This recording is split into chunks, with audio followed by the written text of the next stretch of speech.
নমস্কার। বাড়ি ফেরার পালা। আগামী গত ভিডিওতে আপনারা দেখেছেন আমি সবজি তুলছিলাম, বাড়ি ফিরবো, তাই বাড়ি ফিরছি সন্ধেবেলা। কি করব বলুন, এটাই তো নিয়তি, এইভাবেই চলতে হয়। আর সত্যি কথা বলতে গেলে ফেরার সময় ভিডিও করার মানসিকতাই ছিল না, কারণ মায়ের ওই 2 চোখে ভেজা জল, চোখ দুটো ভরা জলে সত্যি বলছি ভীষণ কষ্ট লাগে।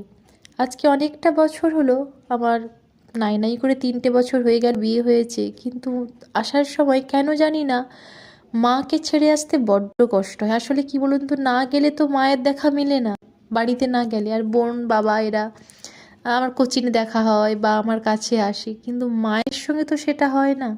যাই হোক, পরের দিনের সকালের ভিডিওগুলো এসে ওই অন্ধকার ঘরে আলো জ্বালিয়ে স্তব্ধ হয়ে বসেছিলাম, আর মায়ের ওই মুখখানা বড্ড মনে পড়ছে। আসলে বলছিলাম তুমি না মন খারাপ করো না, কিন্তু কেন জানি না মায়ের দুটো চোখ জলে ভেজা, আবার রাস্তায় আসাতে আমার চোখটাও জলে ভেজা। ভিডিও এডিট করতে বসেও মায়ের কথা মনে হয়ে চোখ দুটো জলে ভরে ওঠে। সত্যি বলছি, মাকে ছেড়ে আসতে আমার বড্ড কষ্ট হয়। এই অনুভূতি আমি আপনাদের বলে বোঝাতে পারবো না।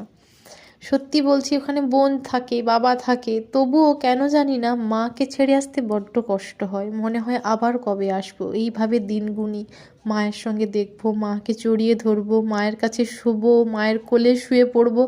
এই জিনিসগুলো কেবলমাত্র মায়ের কাছে গেলেই পেতে পারি বলুন। যাই হোক, এইভাবেই চলতে হয় আমাদের জীবনগুলো। আবার সব কিছু মানিয়ে গুছিয়ে নিয়ে সংসারটাকে মেনে নিতে হয়, সংসারটাকে চালাতে হয়।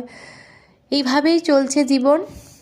আর আমরা তারপরে আবার সমস্ত কষ্ট দুঃখ ভুলে গিয়ে আবার সুখের দিনের জন্য আমরা দিন গুনতে শুরু করি। আজকে ভিডিওটা এই পর্যন্ত। আপনাদের সঙ্গে দেখা হচ্ছে পরবর্তী একটি নতুন ভিডিও।